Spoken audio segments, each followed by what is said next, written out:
अम्बेडकर साहब अमर रहे, अमर रहे, अम्बेडकर साहब अमर रहे, अमर रहे।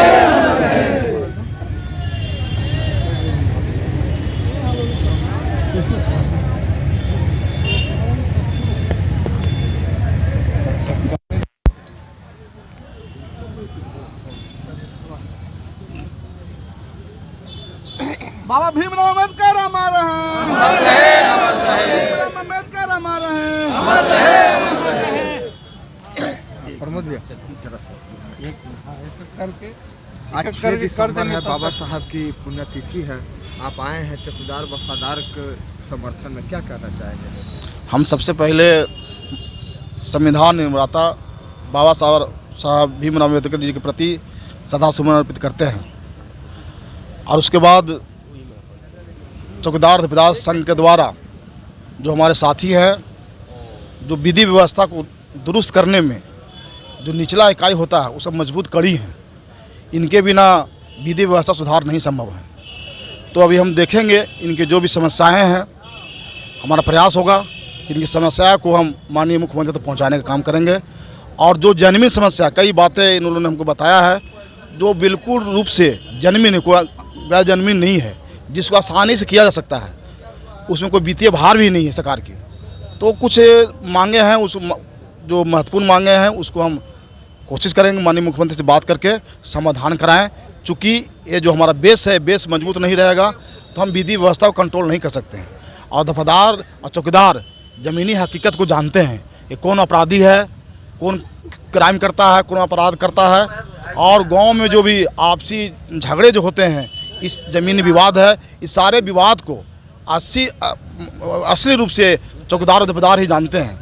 इसलिए इनके बात को सुनना हम सबों को ज़रूरी है और सरकार तक इस बात को रखना भी हमें आवश्यक समझते हैं।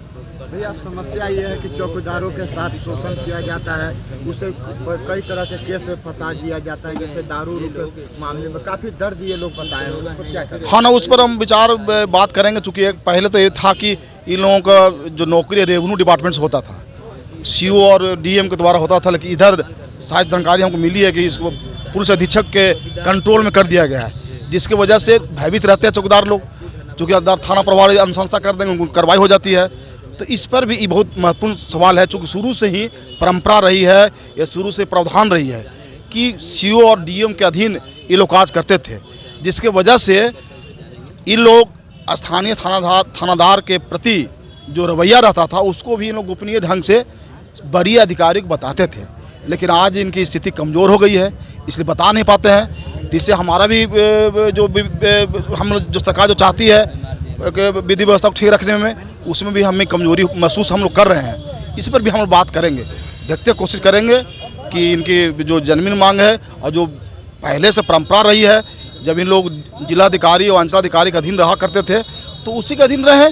और कुछ इन लोगों को जो आश्रित लोगों को जो प्रावधान था सरकार का, उसमें कुछ लोगों को छूट गया है बीच में। 3-4 हज़ार लोगों को, जैसा लोगों ने बताया है, जो छूटा हुआ है।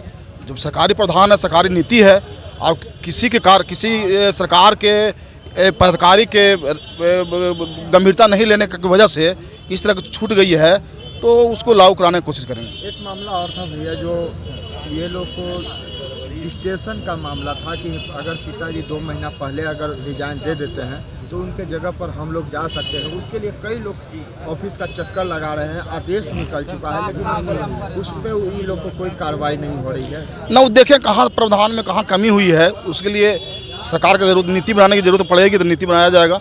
लेकिन हम लोग पूरी सरकार हम लोग चाहते हैं कि ये बेस हमारा है चौकीदार दफेदार, इसको मजबूत कड़ी है, इसको मजबूत किया जाए।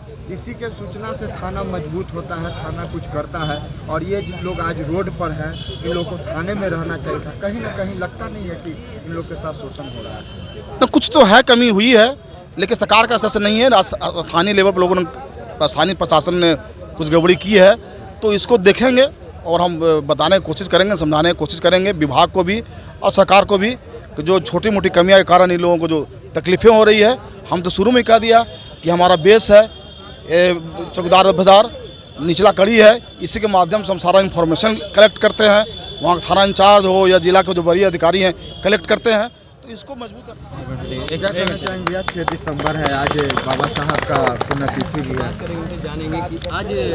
देखिए, हम लोगों का तो जो है मुख्य मांग है जो सेवानिवृत्त हो चुके उनके आश्रित की बहाली, सबसे पहले हम जो जैसा कि सर बताया, अम्बेडकर जी का और दूसरा है कि जो नियमावली 2019 बना करके एसपी के नियंत्रण में कर दिया है, इसको पुनः जो है डीएम साहब के पुनः जो है उनके हवाले फिर करना। हम लोग का यही दो मांग है। इसी में आचो कि ये जेन्युइन मांग है, इसी को लेकर के हम लोग यहाँ जो है अपनी बातों को रखने के लिए यहाँ पे आए हुए हैं।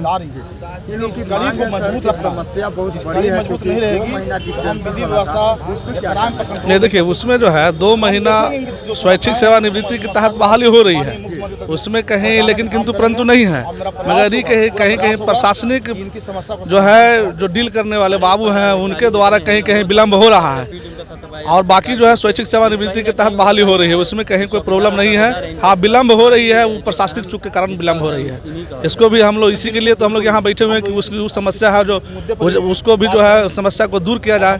और छोटी मोटी गलती जो हुई है कि मैंने 2 महीना देने में जो है किसी को 5 दिन कम गया, 10 दिन कम गया, तो जो है सरकार का जो प्रावधान है कि भाई रिटायर करने से पहले जो है सीओ साहब चौकीदार को जो है इन्फॉर्मेशन दें कि आप अमुक अमुक तारीख को रिटायर कर रहे हैं। अगर ऐसा बता दिया होता तो जो है बहाली में परेशानी नहीं होती, और इस ना बताने के चलते जो है परेशानी हो रही है। रिटायर कर रहे हैं, बहुत से चौकीदार रिटायर कर गया, वेतनों ले रहे हैं, पता नहीं है उनको कि हम रिटायर कर गए, उनको मालूम नहीं मालूम है। जो ये जो है सीओ साहब के द्वारा बताया नहीं गया, बताया अगर जाता तो समय से स्वैच्छिक सेवानिवृत्ति ले लेते, उनकी बेटा का आसानी से जो है नौकरी हो जाती। तो एक समस्या यह भी है, इसको लेकर के हम लोग जो है सरकार के से मांग कर रहे हैं कि उसको को क्या कहना चाहेंगे जो इससे चला जाए। वंचित है भैया? 2 मिनट क्या चीज? उन चौकीदारों को क्या कहेंगे जो ये योजना से अभी वंचित है, इससे अभी लाभ नहीं ले पाए हैं? हम लोग तो जो है इसके लिए संघर्ष कर ही रहे हैं, इसके लिए हम लोग जो है पूरी संघर्ष कर रहे हैं। रोड पर देख रहे हैं कि हम लोग उतर रहे हैं, और जो जिनके पास जाना होगा उनके पास जाएंगे, गोड़ हाथ पकड़ेंगे कि भाई उद्धार कराइए। क्योंकि जो मकान का इमारत जो होता है, पिलर होता है, वो जो है चौकीदार जो है उसका जो है मेन कड़ी है, इसी मजबूत नहीं रहेगा तो कैसे होगा। क्या नाम हो भैया? धर्मेंद्र कुमार सिंह, कोषाध्यक्ष बिहार दफरा चंद्र पंचायत। सर, आज बाबा साहब का पुण्यतिथि है, और पुण्यतिथि में माल्यार्पण किए हैं आप लोग। बिहार के तमाम जिलों से 40,000 से ऊपर चौकीदार लोग पहुंचे हैं, क्या मैसेज देना चाहेंगे ये सब निर्माता बाबा साहब अम्बेडकर के पुण्यतिथि? हम लोग जो है हर वर्ष चौकीदार दफादार के समस्याओं को लेकर के आज बाबा साहब के परिणाम दिवस पर अपने समस्या को लेकर के सरकार के यहाँ पहुँचते हैं। और हमारा प्रमुख मांग यही है कि 2004 तक जो है चौकीदारों के आश्रित की बहाली होती गई, फिर 2014 के बाद बहाली हो रही स्वैच्छिक सेवानिवृत्ति का आधार, तो कुछ प्रशासनिक चूक के चलते जो बीच में हम लोगों का बहाली 1/1/90 और 5/3/2014 के बीच जो कुछ शेष बचे हुए हैं, 5-6 हज़ार चौकीदार की बहाली नहीं हुए है। हम आज सरकार से मांग करना चाहते हैं कि जब आगे और पीछे, आगे भी बहाली हो रही थी, पीछे भी बहाली हो रही है, तो इस बीच वाले जो शेष चौकीदार छूट गए हैं, एक बार इनको जो है अपवाद स्वरूप बहाली करने का आदेश माने जारी कर दें, और जिससे कि सारे चौकीदार में खुशियाँ का लहर और एक समान सब जो है माने बराबर रहने लगे, कोई अंतर नहीं हो। और दूसरा प्रमुख मांग है कि हम लोगों को जो है ये नियमावली, बिहार चौकीदार संवर्ग नियमावली 2019 जब से बनी है, तब से हम लोगों को जो जिला पदाधिकारी हमारा जो है नियुक्ति पदाधिकारी हैं, और जो नियुक्ति पदाधिकारी होते हैं वही निलंबन पदाधिकारी होते हैं। पूरे बिहार कर्मचारी सेवा संहिता है इसका नियम, लेकिन उसको अलग हटाते हुए चौकीदार दफादार में केवल जो है ये नियम का बदलाव किया गया है। ये हमारा मांग है कि पूर्व के भांति माने हम लोगों को निलंबन और वेतन और छोटी छोटी दंड जिला पदाधिकारी ही माने जो है करें, और ये 2019 नियमावली वापस लें।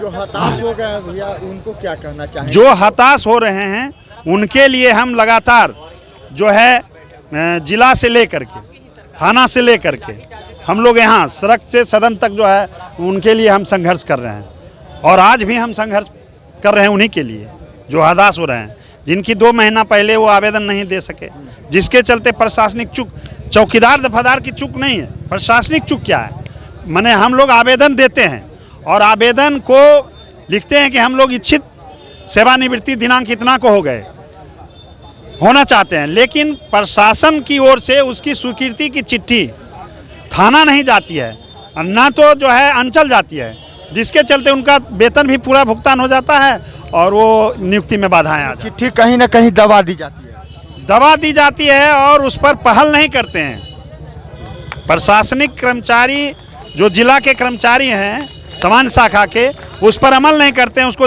नियम है कि जिस दिन आवेदन दिया चौकीदार उसको जो है थाना और अंचल चिट्ठी भेज देनी चाहिए कि भाई ये स्वैच्छिक सेवानिवृत्ति का आवेदन प्राप्त हो गया है, इनका वेतन अब नहीं भुगतान करना चाहिए। वरीय पदाधिकारी से क्या मांग करते हैं? वरीय पदाधिकारी से मांग कर रहे हैं कि भाई मैंने 100 समय जब चौकीदार का आवेदन जाता है उस पर कार्रवाई करें, और अगर आप जो है आपके अधीनस्थ कर्मचारी की गलती है तो उसको जो है दंड देने का काम करेंगे कि चौकीदार दफादार तो निर्दोष हैं, उनको क्यों दंड देने का काम, उनकी बहाली क्यों रोक रहे हैं? उनकी बहाली नहीं रोका जाए, जो दंड देने लायक है आपके अधीनस्थ जो कर्मचारी हैं उनके खिलाफ जो है कार्रवाई किया जाए। रामविलास पासवान, राष्ट्रीय उपाध्यक्ष। हमसे जुड़े रहने के लिए हमारे YouTube चैनल को सब्सक्राइब करें और नई वीडियो की नोटिफिकेशन के लिए बेल आइकॉन को दबाएं। अगर आप ये वीडियो Facebook पर देख रहे हैं तो लाइक जरूर करें और ज्यादा से ज्यादा शेयर करें। धन्यवाद।